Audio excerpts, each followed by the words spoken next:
Mr. President, 2 weeks ago, the Senate broke a century of precedent and confirmed a judge, Eric Miller, to the Ninth Circuit over the objection of both home state senators.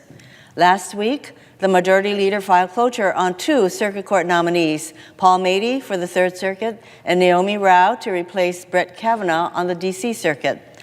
Yesterday, Paul Mady became the second person in Senate history, after Eric Miller, to be confirmed without blue slips from both home state senators. By eliminating the blue slip, a century-old policy that requires meaningful consultation between the president and home state senators on judicial nominations, Senate Republicans have been able to speed through confirming partisan judges with strong ideological perspectives and agendas. Donald Trump appointed 30 Circuit Court judges in his first 2 years in office. That is 17% of the federal appellate bench. By contrast, President Obama appointed only 16 Circuit Court judges in his first 2 years in office, and President George Bush appointed 17. Donald Trump and the Majority Leader, with the help of the chair of the Judiciary Committee, are breaking nearly every rule that stands in their way to stack at breakneck speed the federal courts with deeply partisan and ideological judges. And why are they doing this? They are packing the courts to achieve through the courts what they haven't been able to accomplish through legislation or executive action. Undermining Roe v. Wade, dismantling the Affordable Care Act, eliminating protections for workers, women, minorities, LGBTQ individuals, immigrants, and the environment. The courts, with non-Trump judges, have been the constitutional guardrails stopping the Trump administration's deeply questionable policies and decisions, such as separating immigrant children from their parents, summarily ending DACA protections, and asking whether census respondents are U.S. citizens. All of these administration decisions have been stopped, for now, by federal judges. Trump's judicial nominees have extensive records of advocating for right-wing, ideologically driven causes. In fact, these records are the reasons they are being nominated in the first place. The nominees tell us to ignore their records and trust them when they say they will follow precedent and rule impartially. But after they are confirmed as judges, they can ignore promises made under oath during their confirmation hearing because they can. And short of impeaching these judges, there's nothing we can do about it. Great for them, not great for Americans.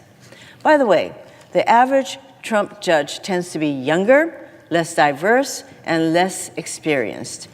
And they will be making rules that affect our lives for decades.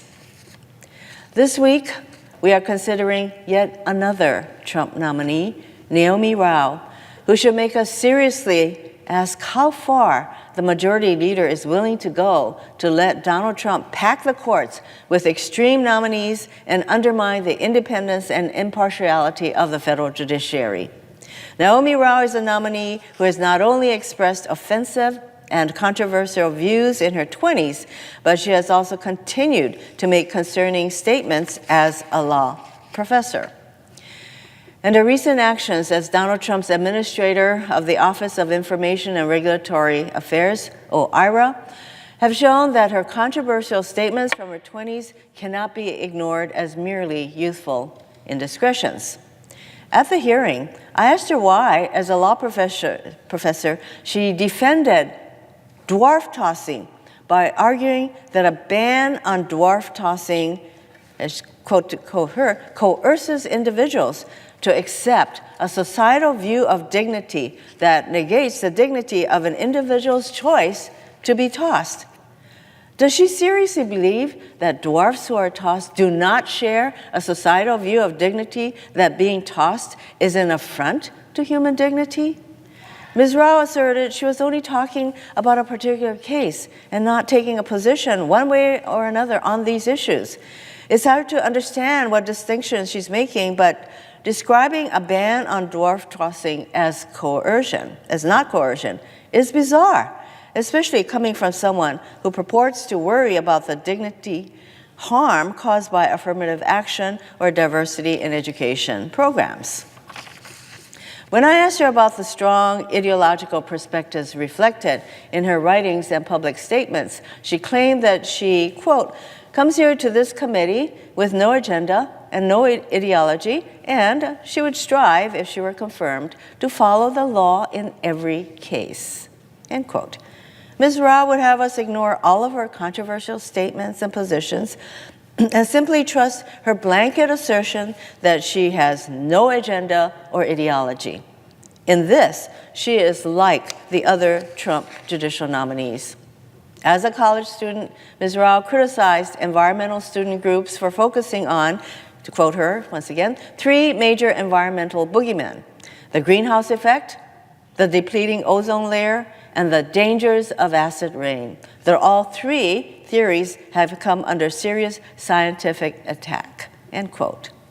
More than 2 decades later, Ms. Rao demonstrated the same disregard for environmental concerns as the administrator of the Office of Information and Regulatory Affairs, OIRA. In this position, she has consistently used her power and influence to strip away critical protections for clean air and clean water.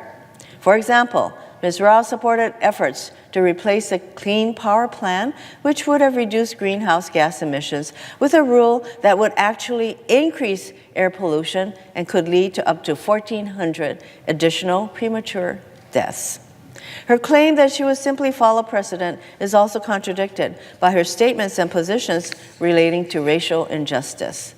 In her 20s, while discussing the Yale Women's Center and what she called cultural awareness groups, she argued that, quote, myths of sexual and racial oppression propagate themselves, create hysteria, and finally lead to a formation of some whining new group, end quote. I just wonder what these whining new groups that she referred to are. Could it be women who want to support programs that support women? In 2015, as a law professor, she disparagingly described the Supreme Court case that reaffirmed the Fair Housing Act's protections against disparate impact discrimination as a, to quote her, rulemaking by talking points, not law. In Texas Department of Housing v. Inclusive Communities Project, the Supreme Court recognized that the disparate impact doctrine is an important way, and I'm quoting the court, to counteract unconscious prejudices and disguised animus, end quote, based on a policy's discriminatory effects. Despite the Supreme Court precedent, when Ms. Rao became the OIRA administrator, she began working to weaken rules protecting against disparate impact discrimination, recognized by the Supreme Court, by the way, and in Ms. Rao's case, particularly in the area of housing. Her writings and actions related to sexual assault and rape are another reason we should be hesitant to believe her claim that she will merely follow the law free of her strongly held ideological views. In her 20s, Ms. Rao repeatedly wrote offensive statements about date rape and sexual assault that disparaged survivors. In writing about date rape, she argued that if a woman, quote, drinks to the point where she can no longer choose, well, getting to that point was part of her choice, end quote. And in criticizing the feminist movement, she asserted she was, quote, not arguing that date rape victims ask for it, but then argued that, quoting her, when playing the modern dating game, women have to understand and accept the consequences of their sexuality, end quote. At her hearing, and in a subsequent letter to this committee, Ms. Rao tried to walk away from these offensive writings, stating that she, quote, regrets some of them and believes victims should not be blamed. But at the hearing, she continued to insist that her prior controversial statements were, quote, only trying to make the common sense observation about the relationship between drinking and becoming a victim, end quote. That is not how her statements came across. And she seems to acknowledge that by further claiming that if she were addressing campus sexual assault and rape now, she, quote, would have more empathy and perspective, end quote. That claim rings hollow, as she only recently oversaw the Trump administration's proposed Title IX rule that will make it harder for college sexual assault survivors to come forward and obtain justice. Among other things, the proposed rule would require schools to conduct a live hearing where the accused's representatives can cross-examine the survivor. It would also allow schools to use a higher burden of proof for sexual misconduct case than for other misconduct cases. I'll close by noting that Ms. Rao previously criticized the Senate Judiciary Committee's confirmation hearings for judicial nominees. In writing about the Supreme Court confirmation process, she complained that nominees are, to quote her, coached to choose from certain stock answers, such as repeatedly alleging fidelity to the law, end quote. Back then, she readily acknowledged that, quote, judges draw on a variety of tools in interpreting the law, and that these tools differ for judges based on their constitutional values, end quote.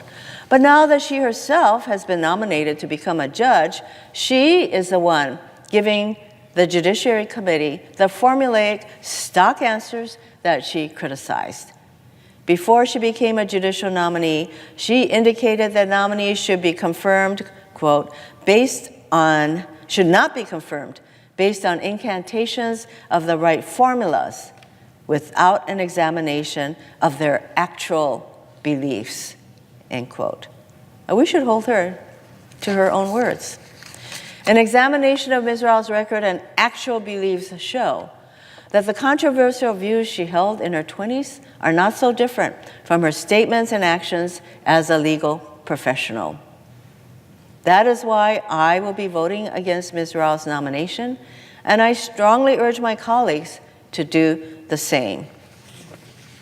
Mr. President, I yield the floor.